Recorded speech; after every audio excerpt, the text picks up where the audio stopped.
Começa agora o programa Bem Viver, uma prosa sobre saúde, bem-estar, comida e agroecologia. Produção Rádio Brasil de Fato.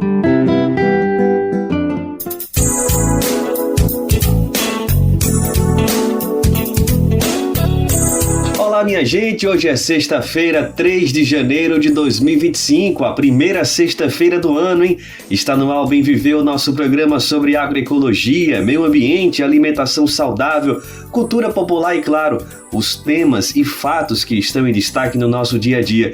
Eu sou Afonso Bezerra e ficarei com você pela próxima 1 hora.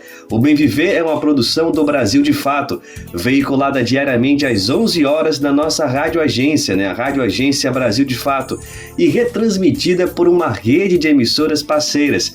Seja bem-vindo, seja bem-vinda a essa articulação que sempre busca um mundo mais justo, solidário e fraterno. Então, escuta só o que a gente separou para você na edição de hoje. Tem uma entrevista com a grafiteira Mimura Rodrigues, que fala sobre as conexões entre as experiências da rua e a arte. Vamos até a China conhecer a milenar cultura do chá, que se transformou em patrimônio nacional chinês e tem reanimado a economia de províncias rurais. Tem BDF Explica, vamos relembrar o que significa o conceito de agroecologia e como esta prática pode ser atrativa também para a economia. Tem retrospectiva das lutas de 2024, vamos relembrar as batalhas travadas pelas mulheres. Tem esses, mas tem bem mais no programa que começa agora mesmo. E eu já começo o programa de hoje chamando o nosso querido Lucas Weber, apresentador titular aqui do Bem Viver, que antes do recesso gravou uma entrevista com a grafiteira Mimura Rodrigues. O papo tá bem interessante, bora ouvir. Lucas, é com você, querido. E para dar uma colorida no programa de hoje, já logo nesse começo de ano, a gente tem o prazer de receber a artista grafiteira Mimura Rodrigues. Ela que possui uma galeria online hospedada em Belém, já tem mais de 50 pinturas feitas na carreira. Ela é formada, graduada na cenografia pela Universidade Federal do Rio de Janeiro, migrou para o teatro, mas vem exercendo principalmente essa função de grafiteira, seja por São Paulo, Rio de Janeiro ou outras cidades, onde ela tem uma parceria com a Amanda Parkil, outra também artista grafiteira da região, e juntas elas têm o projeto Seiva Cultural, que tem, ela vai explicar um pouquinho melhor pra gente, mas tem esse objetivo de promover, de impulsionar especialmente mulheres artistas grafiteiras a terem mais espaço, mais reconhecimento e tem mais jeito de conseguir garantir esse espaço de ser artista e ser devidamente remunerada por isso dentro da lógica do mercado, enfim, várias questões que eu tenho certeza que a Mimura vai explicar melhor pra gente, mas antes de tudo, deixa eu te cumprimentar. Obrigado pela disponibilidade para conversar aqui com a gente, viu, Mimura? Eu que agradeço, meu bem. Estou muito feliz de fazer parte aqui do programa e conversar com você, né? Bora. Ela que é da Zona Sul de São Paulo, atualmente está em Guarulhos, deu uma boa mudada na região, né? E eu quero falar um pouquinho mais sobre essas suas paredes pintadas, em que regiões a gente consegue encontrar, especialmente na periferia de São Paulo, mas eu acho que ia ser bacana te ouvir um pouquinho mais sobre a tua trajetória. Eu já expliquei um pouquinho, né, por onde caminhou a sua formação artística, acadêmica, mas ia ser legal ouvir mais sobre como que o grafite te puxou, para onde que vai, porque a gente fala de uma arte que, embora hoje ela já tenha um reconhecimento, a gente está falando de algo que sempre foi muito marginalizado, descredenciado ao longo dos últimos anos, e isso eu falo de 5 anos atrás, assim, né? Debate sobre se é arte ou não é, se é vandalismo ou não é, e até que tipo de vandalismo é esse que a gente está falando. Então eu queria te ouvir um pouquinho sobre a tua trajetória, que eu acho que daí a gente já consegue falar um pouquinho também dessa consolidação do grafite como uma arte legitimada no nosso país. Massa, amigo. Como você falou, né, eu tô já no mundo das artes visuais, né, e das artes cênicas há alguns anos. Eu trabalhei bastante tempo com teatro, com cinema, algumas coisas de televisão no Rio de Janeiro, né, que é onde eu estudei. Mas ainda no Rio de Janeiro eu comecei a trabalhar com tatuagem. E em 2020 eu engravidei, e aí entrou a pandemia, voltei a morar aqui em São Paulo, né? Na verdade agora eu moro em Guarulhos, mas voltei aqui para o estado de São Paulo. E é isso, né? Pandemia, grávida, eu comecei a trabalhar com estilogravura em casa. E assim que a pandemia terminou, eu tava desesperada para ir pra rua, para voltar a encontrar as pessoas, para conseguir me expressar de forma mais ampla mesmo, assim, sabe? Para além das redes sociais, para além do teatro, para além dos ambientes privados, né? E o grafite foi o que me abriu essa porta, assim. Foi um novo universo que eu descobri. E por mais que eu tenha uma produção já relativamente extensa, eu não tenho, assim, tantos anos como a Amanda Panquil, por exemplo, né? Que grafita há mais de 20 anos, assim, eu não tenho tanto tempo de carreira. Mas nesse tempo eu acho que eu já consegui conquistar muitas coisas, né? E aí, principalmente nesse sentido que você estava falando, da gente entender o grafite, entender a arte urbana, né, no geral, como uma profissão, como uma possibilidade de profissão e de criar uma carreira e de viver disso de forma digna, né? E aí tem sido, assim, muito, muito importante, muito gratificante para mim. E acho que eu tenho muita sorte também, né? Sim, sou muito dedicada. Tenho uma pesquisa já de mais de 15 anos, né? Sobre os temas e as coisas que me interessam, para além da pesquisa estética. Mas eu acho que eu tenho sorte também porque muitas pessoas que vieram antes de mim abriram um caminho, né? Para que hoje o grafite pudesse ser visto como uma profissão. Muito grafiticante, né? Que tu quase falou ali, eu ouvi, eu fiquei com esse trocadilho para fazer. Desculpa aí o pessoal que não gosta de trocadilho, eu sei que ficou meio forçado, mas Minoro, continua contando um pouquinho mais sobre isso de arte urbana, e sobre esses caminhos que foram abertos para que hoje ela esteja aqui consolidada, porque eu acho que existe um elemento extra para tu trazer para a gente, que é sobre a presença da mulher dentro dessa perspectiva, né? Porque se de alguma maneira a gente já consegue ver como a arte, de modo geral, sempre foi um pouco portas fechadas para a mulher, isso de modo geral, eu imagino que dentro das artes urbanas, talvez ainda mais, porque sempre se associou muito o hip hop à figura do homem, seja até como cantor, dançarino, e eu acho que no grafite, pelo que a gente consegue ver dos estereótipos vendidos pelos filmes, presentes em outras formas de linguagem, comunicação, sempre parece que foram portas ou paredes fechadas, né, para a presença da mulher. Então, eu queria te entender um pouquinho de se dentro da tua própria geração ainda existia esse tipo de barreira e se ela foi algo se é algo que você sente que faz parte desse movimento de quebra desses muros, essas paredes, para justamente a pintura deles por vocês, mulheres. É, assim como eu te falei, né? Eu venho do mundo da tatuagem, que assim como o grafite também é um ambiente super machista, né? Assim, grande parte das pessoas que trabalham com isso, que começaram com isso, são homens. E eu acho que a gente ocupar esses espaços, a gente trazer também representatividade para dentro da nossa obra artística, né? A gente se colocar, se posicionar como mulheres e como profissionais é muito importante, porque, né? Eu acho que esse é o caminho, essa é a forma da gente conseguir se fazer ser ouvida, se fazer valorizada, mas sempre existiram mulheres pintando na rua. Eu acho que, assim, é meio óbvio, né? A gente entende como os nossos corpos na rua, independente do que a gente estiver fazendo, já são mais vulneráveis, né? Independente de você estar ali fazendo alguma ação ou não, só de sair de casa sendo mulher já é uma questão. Mas estar na rua pintando também é bastante desafiador, né? E eu acho que vale ressaltar também outras questões que não são só as questões de gênero, né? Aí entram questões de gênero, entram questões sociais, entram questões raciais, e acho que essas coisas só vão se agravando, né? Questões regionais também. Então eu acho que a gente estar na rua é sempre um ato de resistência. Sem dúvida alguma. E é esse aspecto da arte urbana traz justamente esse elemento que é uma arte que necessariamente está exposta, né? Embora todos os tipos de arte tenham também essas conotações de resistência, seja no cinema, no teatro, na música, de certa forma, às vezes tu precisa clicar o play ou tu precisa entrar dentro do teatro para ver, pagar o ingresso do cinema, ao contrário do grafite, de certa forma também da própria tatuagem que fica exposta nos corpos e o grafite nas paredes das cidades, então é algo que realmente o impacto é inevitável e tem esse diálogo direto, esse embate com a sociedade. Imagino que é algo que também deve mover um pouquinho também os artistas grafiteiros, essa questão da tensão, né? Que é uma arte que necessariamente vai estar exposta aos vieses e críticas e olhares preconceituosos da sociedade. É algo que mexe também, ou enfim, eu que estou fantasiando um pouco a situação? Não, eu acho que tem essa relação sim, né? Acho que é um ambiente, teoricamente, é um ambiente mais democrático que a gente pode ter, né? Porque tanto pessoas ricas quanto pessoas pobres, pretas, brancas, todo mundo passa pela rua. Todo mundo pode ser afetado, se afetar com aquela arte que está exposta ali, né? Então eu acredito que a arte urbana é de fato assim, uma das artes mais plurais e de maior democracia mesmo, né? Que consegue atingir o maior número de pessoas, independente de quem elas sejam ou da realidade de vida delas, assim. E isso eu digo tanto para as pessoas que fazem quanto para as pessoas que consomem, né? Consomem entre aspas. Mas acho que existe essa importância, sim.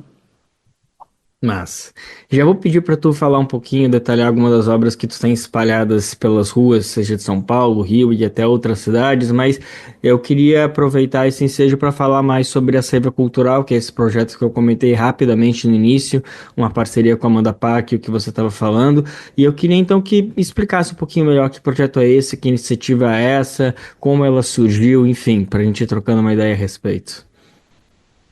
Sim, como eu falei, né, a Amanda Panquil trabalha já com grafite há mais de 20 anos.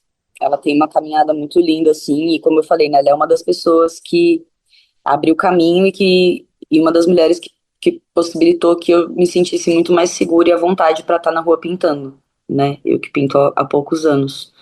A gente se conheceu pintando, a gente foi fazendo amizade e a gente passou por diversas situações juntas, assim, né? Com diversos trabalhos que a gente sentiu que poderiam ter sido feitos de formas diferentes, né? Eu digo assim, em relação à produção, em relação aos cachês, a forma que o artista era tratado, valorizado, enfim. E no ano passado a gente fez a primeira produção, cada uma fez a produção da sua própria empena, né? A empena é a lateral dos prédios que não tem janela, que é o que a gente costuma pintar. E aí a gente tinha passado várias experiências complexas, assim, desagradáveis. Ano passado a gente decidiu assim, não, amiga, eu vou pintar, eu vou produzir a minha pena. Ela decidiu que ia produzir a dela e foi ótimo, a gente conseguiu. E eu acho que essa é uma das grandes questões, assim, que fez a gente querer criar a Seiva Cultural, que é uma produtora que está começando. Mas acho que foi a gente conseguir desmistificar essa questão da produção para vários artistas, né? Porque eu conheço muitas pessoas que têm um trabalho maravilhoso, conceitualmente, esteticamente, e que muitas vezes não consegue pegar muitos trabalhos, né? Tanto na área no setor privado quanto no setor público, porque ficam com receio de achar que não vão dar conta ou de não saberem muito. Ai, meu Deus, planilhas, documentos, certidões. E realmente é um trabalho, né? É um trabalho complexo, mas é um trabalho possível de ser feito, né? Como a gente fez a nossa no passado, a gente falou, caraca, dá para fazer. E aí, assim que a gente, né, se disponibilizou e se abriu e falou com outras artistas, olha, a gente vai bancar fazer esse trabalho de produção aqui para algumas pessoas, e a gente vai fazer da mesma forma que nós fizemos os nossos no ano passado sozinhas. E eu acho que é sobre isso, assim, sabe?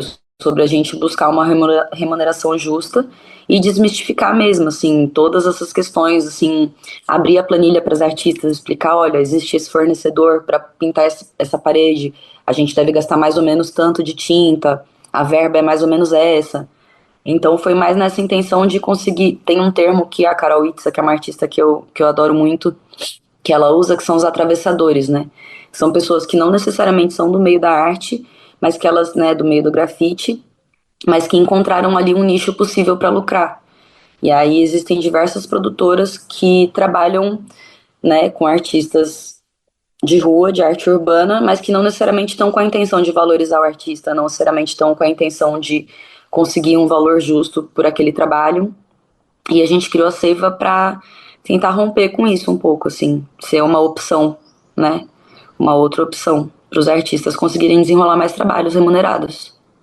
Ótimo. Essa palavra atravessador, eu acho que ela acaba sendo muito valiosa nesse contexto, porque ela consegue transcender o debate que está sendo feito aqui do meio artístico para outras áreas, porque aqui no Brasil de Fato, no Bem Viver, a gente conversa com outros setores, principalmente do meio rural, pessoas extrativistas, quilombolas, indígenas, que têm um trabalho muito a partir do que é cultivado, do que é colhido, e falam bastante justamente dessa palavra, o atravessador, que é essa figura que de alguma maneira se normalizou popularizou por conta de como as coisas foram se constituindo, mas que hoje a gente consegue perceber como é apenas mais uma peça que não está trabalhando ali, mas está conseguindo tirar ali uma porcentagem que muitas vezes é maior do que o próprio artista, no caso de vocês, ou do próprio agricultora, quando a gente está falando desse meio rural.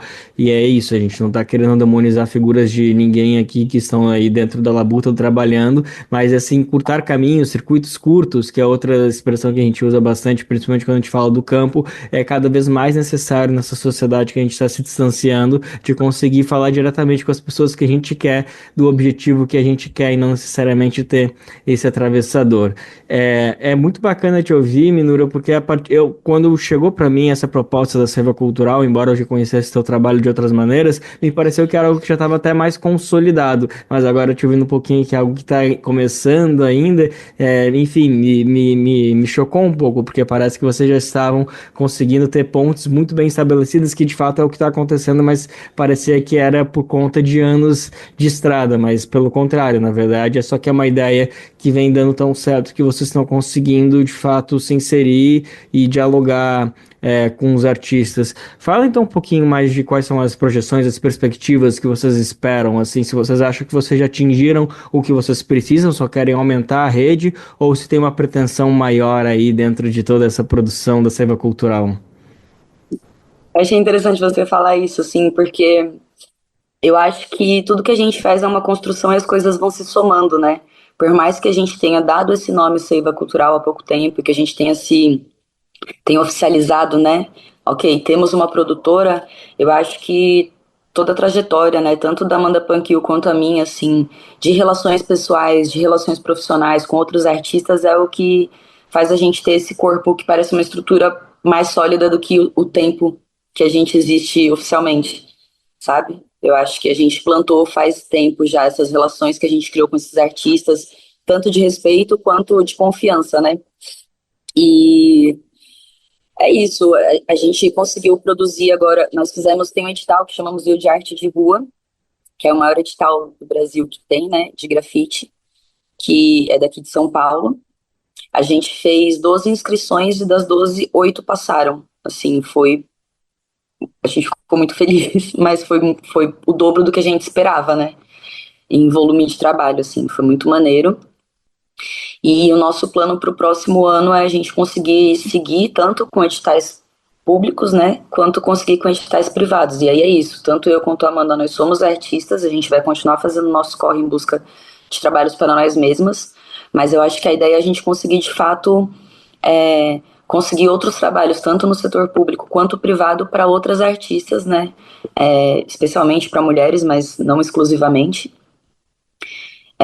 Mas conseguir abrir caminho para outras pessoas, assim, também. E que a gente estava falando, né, sobre essas barreiras outras que não são só sobre mulher ou homem, tem a questão regional também, que é uma coisa que me deixou extremamente feliz, assim, das 8 produções que a gente fez.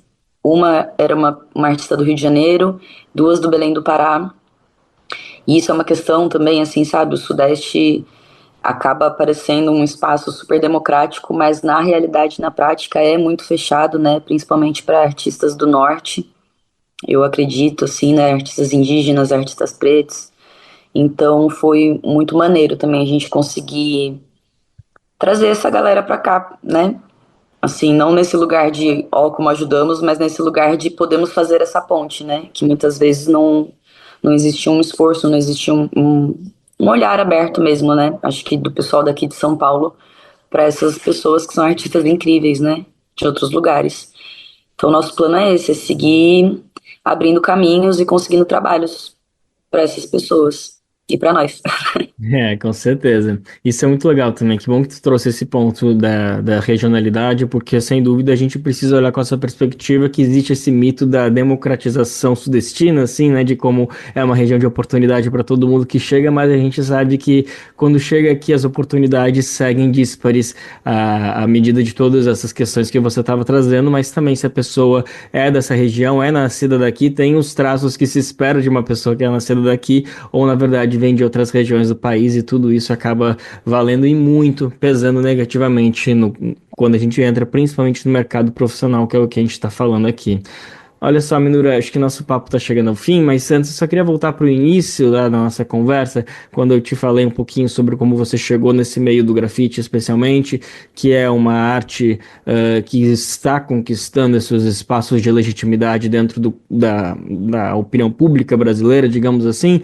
Daí, para fechar, eu queria ouvir um pouquinho você sobre esses debates que a gente está falando muito de um momento já profissional, né, dos artistas serem contratados para fazer paredes, às vezes de empresas, de prédios, de outros locais que estão vagos, algo que está ali no contrato, né, que entra dentro dessa questão profissional que é super importante. Mas ao mesmo tempo, o grafite segue sendo, eu imagino que é uma perspectiva, se pode se dizer que existe uma perspectiva da arte, assim como uma doutrina, digamos assim, mas de ser, digamos, radical, desafiador, de estar nos locais que não se pode estar, que tem a placa Senhor Pichador, por favor, né?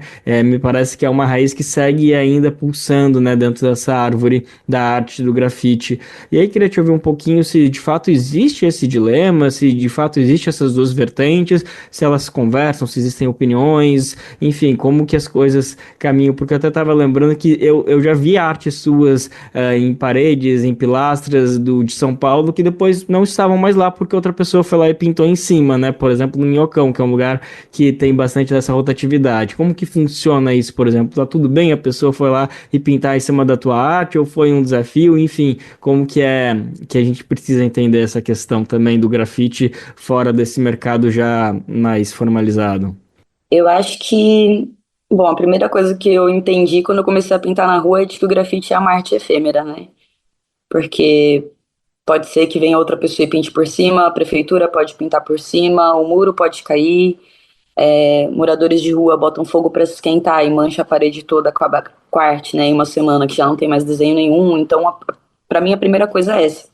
Mas é isso que você falou, assim, por exemplo, né, lá no Minhocão, tem uma coisa que a gente chama de atropelo, que é uma coisa assim que não se faz eticamente na arte urbana, a gente não atropela outros artistas, né? Que é você não pintar por cima da pintura de outra pessoa. Isso não é maneiro, nem é bem visto. Eu acho que hoje está um pouco mais tranquilo, mas antigamente, assim, dava muito problema para quem atropelava o trabalho de outras pessoas. Mas, voltando também um pouco ao que você falou antes, assim, eu acho que, de qualquer forma, assim, a arte urbana, ela tem uma raiz e eu valorizo muito e por mais que eu tenha trabalhos remunerados, eu continuo saindo na rua para pintar, pego minha mochilinha e bato palma na casa da tia, pergunto se posso pintar, ou se não for numa casa, for, por exemplo, lá no Minhocão, monto minha escada e pinto por minha conta e risco, né, podendo ser parada pela polícia. Aqui em São Paulo existe uma multa de R$ 5.000 se você for pego pintando e o policial quiser te levar, simplesmente. Mas eu acho que é muito importante a gente entender esse lugar da subversão e a importância disso, né, em vários aspectos, assim.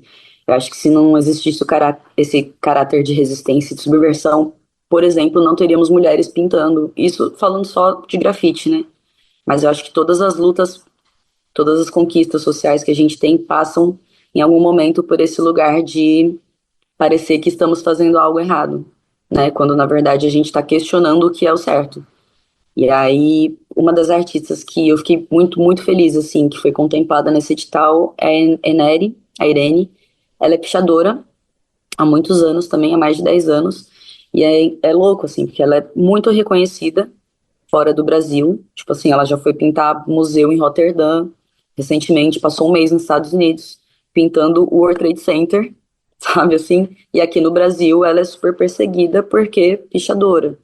Que aqui ainda o picho, por exemplo, não é considerado uma arte. Não estou dizendo que, ó, brasileiros atrasados, mas eu digo nesse sentido da gente realmente seguir acreditando no poder da subversão, no poder do que a gente faz, independente se está escrito em algum lugar que isso é certo ou não, né? Eu acho que é forçar essa barra. Assim como o grafite há pouco tempo atrás não era visto como arte, não era visto como uma coisa possível, né? De ser uma carreira, de ser uma profissão, eu acho que o piche, por exemplo, é outra, né, outra parada que a gente precisa continuar valorizando e falando sobre isso, acho muito importante.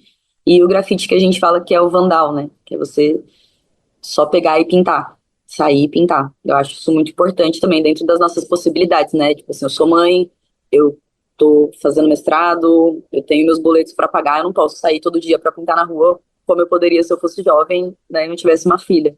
Mas sempre que eu posso, eu sigo nessa resistência, porque eu acho que é parte da cultura também, né, que eu tô inserida. Então, eu acho muito importante mesmo, assim, a gente seguir nesse rolê. É isso. A gente acabou de conversar com Mimura Rodrigues, multi-artista grafiteira, ela que já tem mais de 50 pinturas pela carreira, algumas exposições online na Academia de Berlim, ela é graduada em cenografia na Universidade Federal do Rio de Janeiro e tem junto com Amanda Parque o projeto Seiva Cultural. Mimura, eu acho que a gente já conseguiu falar bastante, faltou muita coisa, o que me deixa feliz porque significa que voltaremos a conversar, mas antes, então, só para fechar, eu falei um pouquinho, você falou um pouquinho sobre ser tatuadora, também estilografia, trabalha, né? Então, só para todo mundo que está nos ouvindo e ficou interessado em conhecer mais do teu trabalho, primeiro apresenta quem estiver em São Paulo por onde pode encontrar suas artes caminhando pela rua, né? Aonde tuas paredes estão pintadas, tuas obras estão pintadas nas paredes, e também nos ajuda a te encontrar pelas redes sociais, se esse for a melhor maneira de entrar em contato contigo, se não, enfim, divulga pra gente, por favor. Aqui em São Paulo eu tenho vários murais, acho que os maiores, um dos que eu mais gosto, maior, é no Céu Butantã, que eu tenho uma lateral dele toda. Tenho também uma em Pena no Itaim Paulista, em um condomínio. Tem trabalhos meus pelo Minhocão, pelo centro de São Paulo, mas muitos trabalhos na Quebrada também, na Zona Leste, em Osasco, no Jabaquara, em Guarulhos, que é onde eu moro atualmente. Eu tenho um site que é mimurarodrigues.com, que tem meu portfólio completo, né, que aí tem as estilogravuras, tem meus trabalhos de tapeçaria, que é o que eu tenho conseguido expor mais. E o Instagram Mimura Rodrigues também, que eu acho que é o lugar mais fácil de falar comigo, ou por e-mail. E é tudo mimurarodrigues@gmail.com, mimurarodrigues.com. Pronto. E a Seiva Cultural também. Tá aí, feito. Fácil de se encontrar, fácil de se esbarrar, fácil de olhar e ficar hipnotizado pelas obras dela espalhadas aí pelas cidades. Mimura, mais uma vez, muito obrigado pela disponibilidade para conversar com a gente, viu? Eu que agradeço, meu bem. Muito obrigada. Você está ouvindo o programa Bem Viver, uma prosa sobre saúde, bem-estar, comida e agroecologia.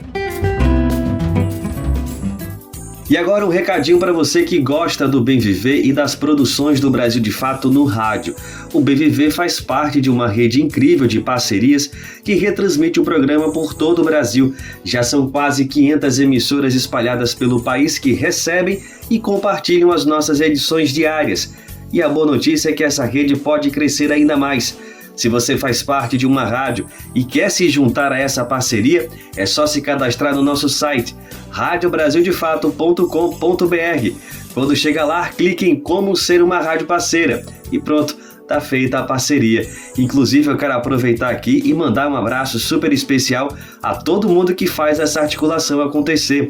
Ah, e não vai esquecer, hein? Além de sintonizar nas rádios, você pode ouvir o Bem Viver nas principais plataformas de podcast. Acompanhe no seu ritmo, a qualquer hora. É só acessar o site do Brasil de Fato ou procurar no Spotify, Deezer, iTunes e Google Podcasts. Gente, lá em Belo Horizonte foi inaugurado agora em dezembro a loja Canto da Rua. O espaço, que funciona no Mercado Novo, no centro da capital mineira, coloca em evidência o trabalho feito por pessoas que vivem em situação de rua. O projeto é uma iniciativa da Pastoral Povo de Rua e tem como objetivo central fortalecer a economia solidária.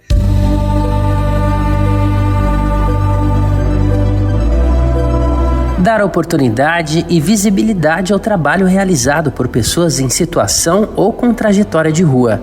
Esse é o objetivo da loja Canto da Rua, que fica no Mercado Novo, na cidade de Belo Horizonte, no centro da capital. Inaugurado em dezembro, o estabelecimento conta com a exposição e venda de produtos feitos por essa população e também por grupos de economia solidária.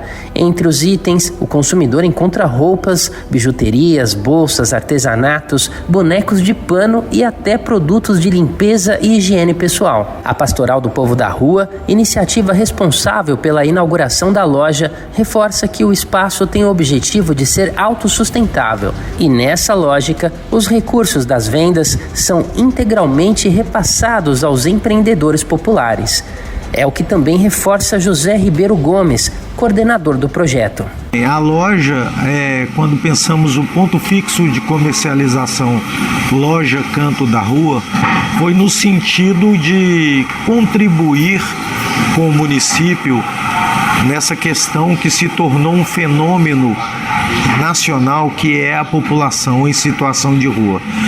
Então a loja surge para oferecer oportunidades a estas pessoas que produzem algum tipo de artesanato, de costura criativa, de grupos de trabalho na perspectiva do empreendedorismo individual, e nós organizamos essas pessoas para trazer seus produtos aqui e oferecer à população de Belo Horizonte produtos de qualidade produzidos por pessoa em situação de rua. Com isso a gente garante a autonomia, a solidariedade, o protagonismo e principalmente a emancipação dessas pessoas e retirada delas das ruas. E é nesse contexto mencionado por Gomes que a iniciativa abraça o conceito de economia solidária, que busca justamente valorizar as ações de colaboração, solidariedade e coletividade, especialmente do ponto de vista da justiça social. Karen Munhoz, economista e gerente financeira do projeto, explica melhor a ideia. Um do maior dificultador hoje nosso, enquanto economia solidária, é um ponto fixo de comercialização. E aí nós temos esse espaço, a gente surge esse espaço como uma proposta de comercializar esses produtos desses grupos que a gente acompanha. Foi feito todo um plano de negócio, uma elaboração, um plano estratégico, financeiro e econômico para a abertura da loja. O ponto fixo de comercialização, ele surge justamente para a questão de valorização e reconhecimento dessas pessoas em situação de rua. Maria, auxiliadora do Carmo Souza, é um exemplo da força do projeto. Ela faz parte do grupo Estampa Rua, que confecciona produtos como ecobags, bolsas e panos de prato. A gente faz tudo com muito capricho e com muito amor também. E esse produto estando exposto aqui, não só do Estampa Rua, mas tem outros produtos aqui também de colegas que são perfeitos, maravilhosos. Então a gente tá muito feliz e pedindo, né, as pessoas para colaborar, vir aqui na loja nos visitar, que os empresários possam nos contatar, igual agora mesmo nós estamos fazendo muita bolsa, muita ecobag. Aí se os empresários estiverem dispostos a nos ajudar, vai ser de grande valia e a gente vai ficar muito feliz. Da Rádio Brasil de Fato, com reportagem de Lucas Wilker, em Minas Gerais. Locução, Douglas Matos.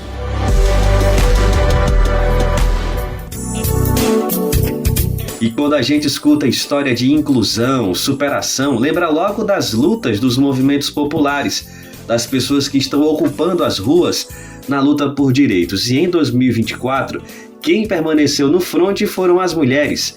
Os movimentos e coletivos feministas saíram às ruas para combater o retrocesso político no país e protestar contra projetos de lei que criminalizam a existência das mulheres, como foi o caso do chamado PL do estupro. A luta pelos direitos das mulheres no ano de 2024 começou de maneira relativamente positiva após a sanção no fim de 2023 da lei que determina o protocolo Não é Não em território nacional para prevenção ao constrangimento e à violência em ambientes como casas noturnas, bares, shows e eventos. Mas o ano também foi marcado pelo projeto de lei que expôs ainda mais as tendências conservadoras dentro do Congresso Nacional e levou a uma onda de manifestações nas ruas e na internet. Apresentado em maio, o PL 1904/2024 prevê a criminalização do aborto após 22 semanas de gravidez em qualquer circunstância, inclusive para casos de violência sexual. O teor levou o texto a ficar conhecido como PL do estupro, de autoria do deputado federal Cióstenes Cavalcante do PL e assinado por outros 31 parlamentares bolsonaristas. Ele ampliou a percepção sobre o risco de perda de direitos, mesmo com um governo progressista à frente da gestão do país. E no dia 12 de junho, o presidente da Câmara, Arthur Lira, do PP, aprovou a modalidade numa votação feita sem aviso prévio e em tempo recorde. A manobra, vista como um atropelo ao processo democrático, provocou resposta imediata nas ruas e nas redes. Já no dia seguinte, protestos contra o PL tomaram as ruas de diversas cidades do Brasil e o assunto viralizou nas redes sociais. Em entrevista ao Brasil de Fato, Sônia Coelho, da organização feminista Sempre Viva e do coletivo de coordenação da Marcha Mundial das Mulheres no Brasil, afirmou que o repúdio popular ao texto foi essencial. Uma coisa que mostra pra gente que a gente tem que estar concomitante nos dois lugares agora, né? Jamais a gente pode deixar as ruas, né? Porque as ruas justamente, né, expressa a nossa força, né, coletiva, e a gente tem que estar o tempo todo nas redes. A gente fez com esse PL, a gente fez uma grande batalha, né, de ideias nas redes sociais e concomitante com as ações na rua. Na conversa com a reportagem, ela também destacou o diálogo com outros movimentos populares, como as frentes Brasil Popular e Povo Sem Medo. Segundo Sônia Coelho, essa troca simboliza um reconhecimento da pauta das mulheres como uma temática prioritária, também para a esquerda. A nossa dificuldade com essas pautas não é só a dificuldade com a direita, é a dificuldade que a gente tem de que os movimentos sociais mistos entendam que isso é um problema das mulheres da classe trabalhadora,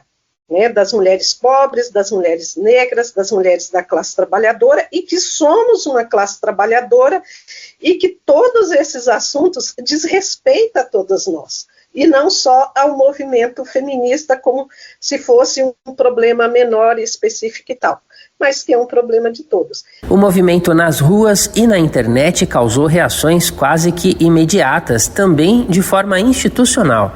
3 dias após a votação do regime de urgência, o presidente Lula chamou o texto de insanidade e defendeu a lei vigente no Brasil, que permite o aborto em casos de estupro e risco de vida para a mãe. No Senado, o presidente da Casa, Rodrigo Pacheco, do PSD, usou o termo irracionalidade ao se referir à proposta e disse que não colocaria em votação no plenário.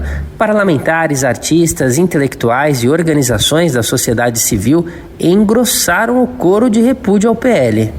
Em conversa com o Brasil de Fato, a deputada Sâmia Bonfim, do PSOL, destacou o papel considerado primordial da confluência das manifestações na época. A nossa atuação na Câmara foi sempre acompanhar o movimento das ruas com a atuação lá dentro. Então, foi a denúncia no dia da aprovação do regime de urgência, mas a partir daí a articulação com os movimentos feministas para justamente chegar à conclusão.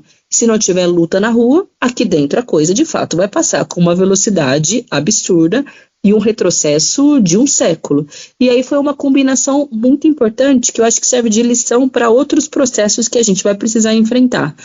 O alerta, a luta e a denúncia no parlamento, combinado com o movimento nas ruas que ampara a nossa articulação lá dentro, né?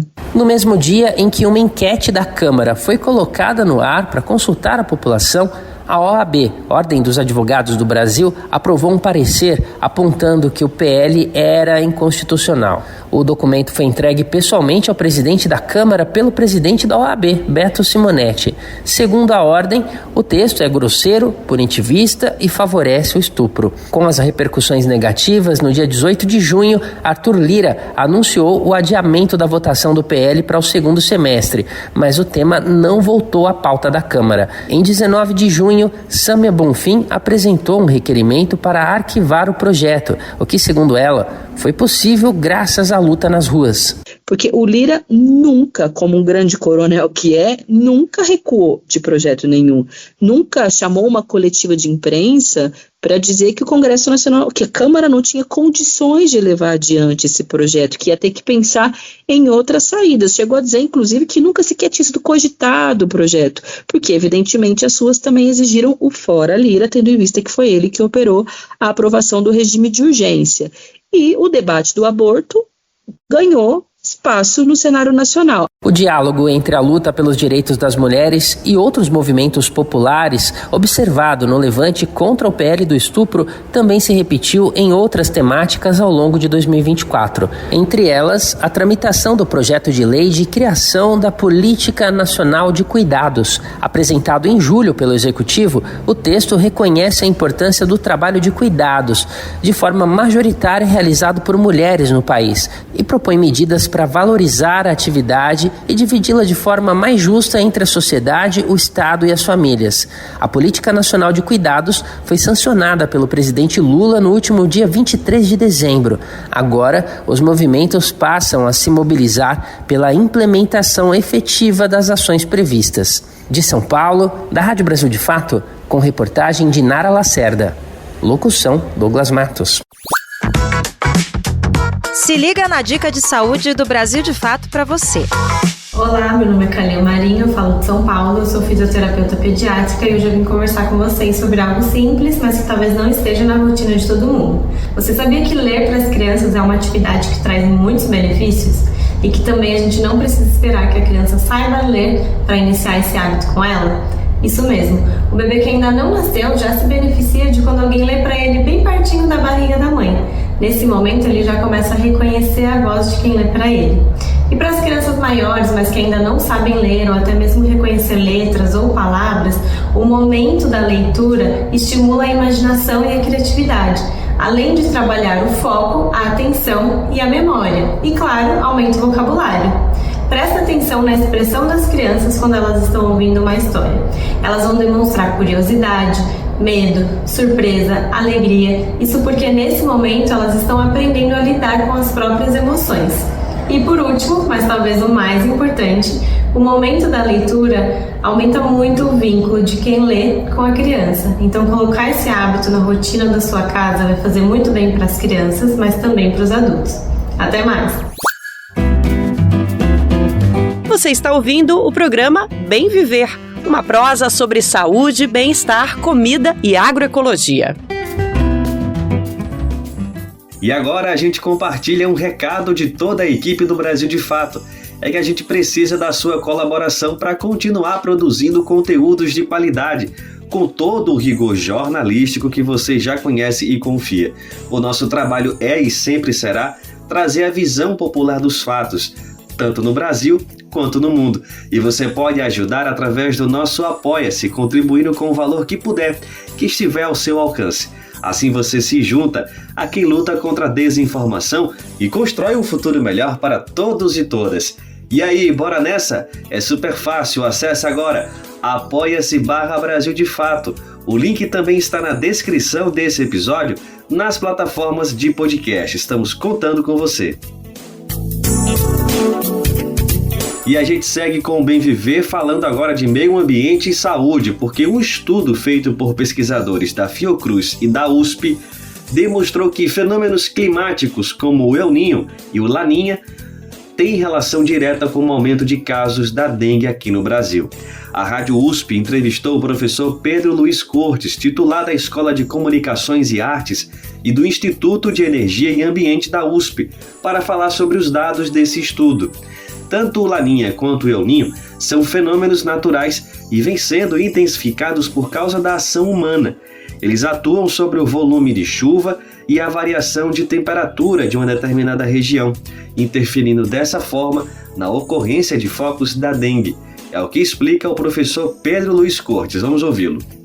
O El Niño, ele é um fenômeno natural, um fenômeno climático que intensifica as chuvas e eleva as temperaturas na região sul e em parte da região sudeste. Então, ao mesmo tempo, ele reduz o volume de chuvas na região norte e nordeste. O fenômeno Laninha, em contraste, ele gera efeitos opostos, diminuindo as chuvas e temperaturas no sul e no sudeste e provocando um aumento das chuvas na região norte e nordeste. A dengue, ela é uma doença que tem a sua transmissão facilitada por ambientes quentes e úmidos, que é uma situação, em princípio,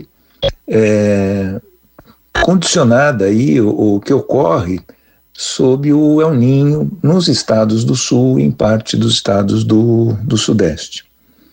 Então, a análise dos dados oficiais do SUS sobre os casos confirmados de dengue, comparados com os registros do fenômeno El Niño e Laninha, ele revela que a incidência de dengue tende a ser maior durante os períodos de El Niño, como eu acabei de comentar, porque ocorre um aumento de chuvas e temperaturas na região sul, em parte da região sudeste.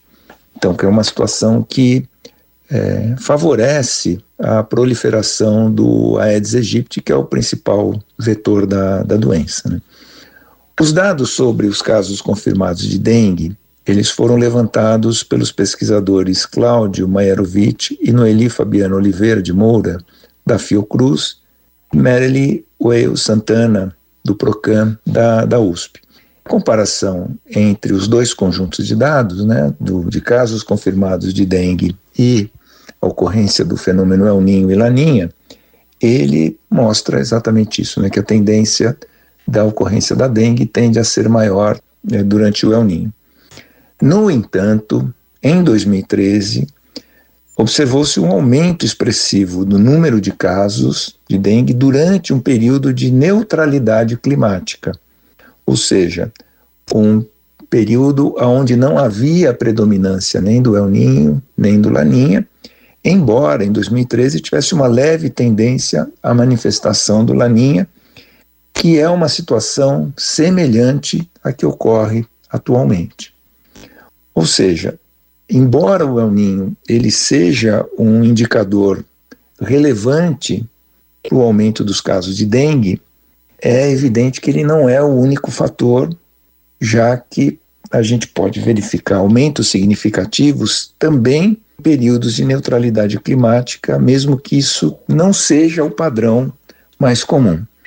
Então, é fundamental que o poder público, o sistema de saúde, intensifique as campanhas de prevenção à dengue, considerando a possibilidade de uma situação similar à de 2013, quando houve um aumento do número de casos confirmados durante um período de neutralidade climática entre o El Niño e Laninha, como eu acabei de comentar. E você sabe que só aqui no Bem Viver você fica por dentro de todos os assuntos sobre meio ambiente, agroecologia, luta pela terra, e por isso a gente traz hoje mais uma edição do BDF Explica, que é um quadro, produzido pela equipe do Brasil de Fato, em que o conceito sociológico, econômico, político ou histórico é esmiuçado em detalhes, explicado em minúcias. E dessa vez vamos trazer um conceito super familiar ao nosso programa: agroecologia, mais especificamente sobre como a agroecologia pode contribuir com a economia. Quem explica é a nossa colega de redação, Ana Carolina Haddad. Como a agroecologia pode contribuir com a economia? Fica comigo que você vai entender. A gente já explicou por aqui como o agronegócio beneficia somente os ricos e como ele causa prejuízos à saúde da população, que você pode ver nos vídeos anteriores do Brasil de Fato. Para entender como a agroecologia pode beneficiar a economia, você precisa saber que esse é um modelo de agricultura que considera princípios agroecológicos e sustentáveis, ou seja, é uma forma de produzir que beneficia o meio ambiente. Mas além de ser boa para a natureza, estudos apontam que a agroecologia também pode ser boa para a economia. Isso porque o sistema agroecológico é centrado na valorização do trabalho do agricultor e tende a redistribuir a riqueza, ao contrário do agronegócio, que concentra a riqueza nas mãos dos bancos e das grandes produtoras de agrotóxicos. A valorização do trabalho do agricultor e o aumento da rentabilidade do trabalho incentivam cada vez mais produtores a aderirem à agroecologia, o que reduz o preço do alimento. Afinal, com mais frutas e verduras disponíveis no mercado, mais baratas elas ficam. Enquanto o modelo sustentável está focado na produção de alimentos, o agronegócio segue focado na exportação de grãos e carnes. No final das contas, a agroecologia consegue gerar mais valor sobre cada hectare de terra plantado do que a agricultura convencional. Ou seja, existe ali o que chamamos de um ganho de eficiência. Mas por que então não focamos mais na agroecologia? porque o governo ainda se concentra em subsidiar o agronegócio ao invés dos pequenos agricultores. Você quer entender mais sobre esse assunto? Leia a reportagem de Vinícius Konchinski e siga o Brasil de Fato. Por aqui, seguimos pautando a agroecologia e defendendo um modelo de produção que valoriza os trabalhadores. Até o próximo vídeo. Muito bacana, Ana. Muito obrigado aí pela explicação, né? E bom relembrar aqui que o BDF Explica fica disponível no canal do Brasil de Fato lá no YouTube. Acessa e confere as edições anteriores. Se alimentar como um ato político e comida sem veneno? O Armazém do Campo reúne as duas coisas com a agricultura familiar orgânica e agroecológica dos assentamentos da reforma agrária. São várias lojas espalhadas pelo Brasil com produtos do Movimento Sem Terra, MST, além de atividades culturais, cafeteria e almoços coletivos. Encontre o Armazém do Campo mais próximo de você pelas redes sociais e venha. Traga sua família e amigos para conhecer um novo jeito de comer bem.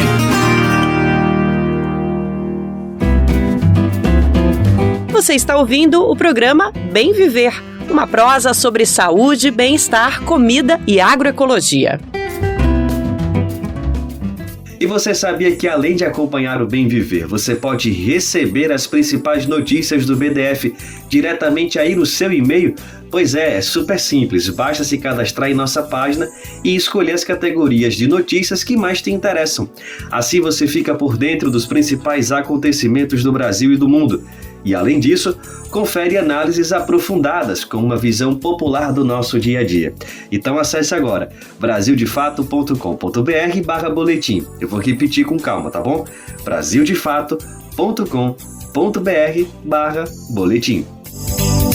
E janeiro é mês de férias escolares. Muitas famílias querem inovar, né, e trazer dinâmicas diferentes para a criançada aí nesse tempo livre, mas nem sempre a criatividade fala mais alto. E tem muitos pais, mães e cuidadores buscando inspiração para criar uma programação diversa, alegre e que agregue também novas experiências com a aprendizagem. E aí, você quer dicas para uma programação legal? Kalian Marinho, fisioterapeuta pediátrica, traz umas bem legais na Dica de Saúde de hoje. Olá, meu nome é Kalian Marinho, eu sou fisioterapeuta pediátrica e aproveitando esse período de férias escolares, eu vim dar algumas sugestões do que fazer com as crianças nas férias. A primeira delas é conhecer as unidades do SESC aí da sua cidade. Então, cada SESC tem a sua dinâmica, mas em todas as unidades tem exposições, teatros com valor bastante acessível, espaço para brincadeiras infantis, entre outras atrações. Então, dá para gastar bastante energia usando a imaginação e a criatividade. Uma outra sugestão é separar alguns dias para conhecer os parques e as praças que estão aí perto de você. Deixar que a criança brinque, explore o ambiente e principalmente interaja com outras crianças, já que é um período que ela fica sem ver os coleguinhas aí da escola. A gente sabe o quanto é difícil entreter as crianças durante as férias e tentar reduzir o tempo de tela. Então eu espero ter ajudado com essas sugestões. Até mais! Estamos no finalzinho do programa, mas antes vamos falar um pouquinho sobre alimentos que trazem saúde e ao mesmo tempo são referências para a cultura popular. Na China, o chá não é só bebida, é conexão também, viu? Uma tradição de séculos que reúne famílias, amigos e até vizinhos, fortalecendo laços a cada xícara servida. E sabe o que é incrível? Além de produzir toneladas de chá de altíssima qualidade, essa cultura milenar agora também impulsiona turismo, cria empregos e até inspira novos produtos. E aí, bora conhecer as plantações de Jihan, participar das cerimônias e até a preparar a xícara de chá? Te aproxega, vivente. Comece agora, o Alimento é Saúde.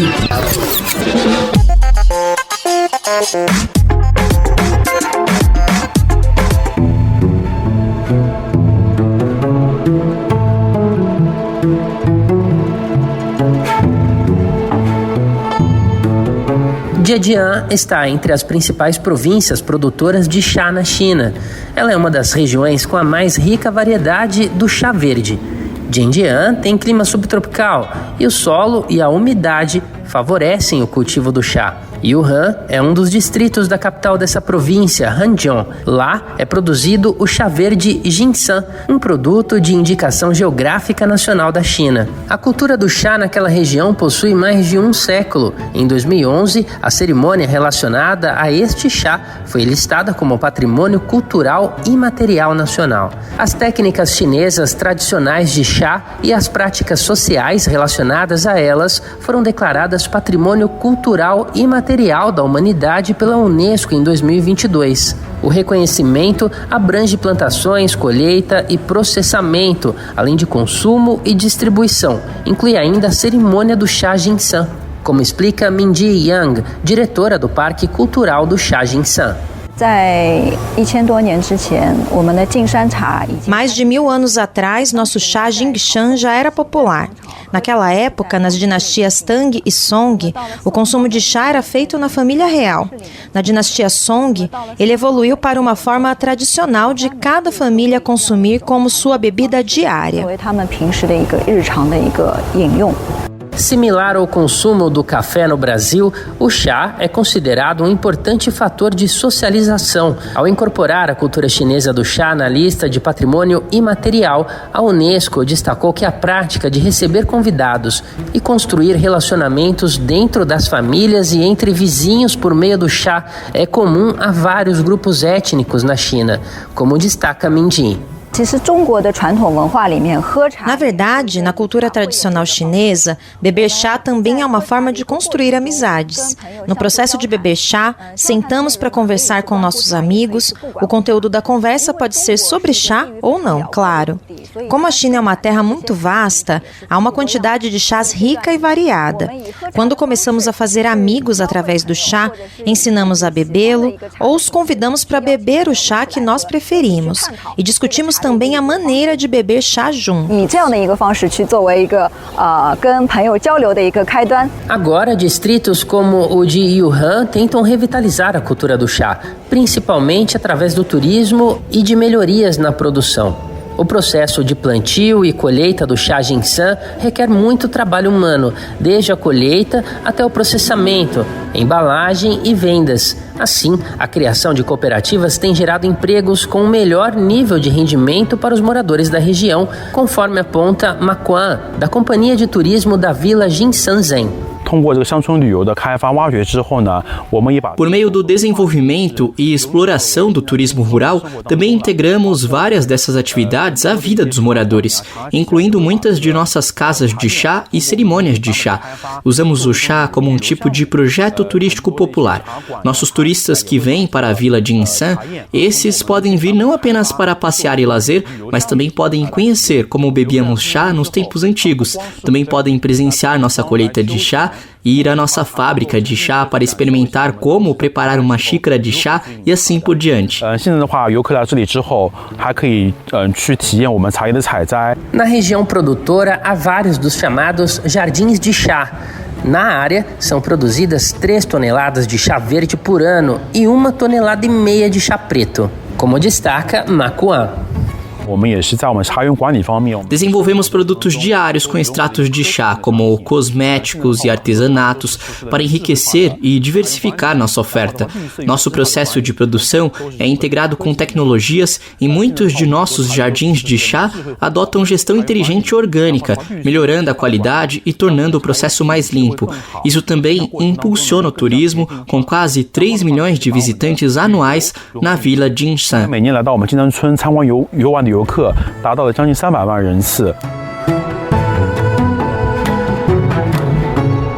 Da Rádio Brasil de Fato, com reportagem de Mauro Ramos em Yuhan, na China. Locução: Douglas Matos.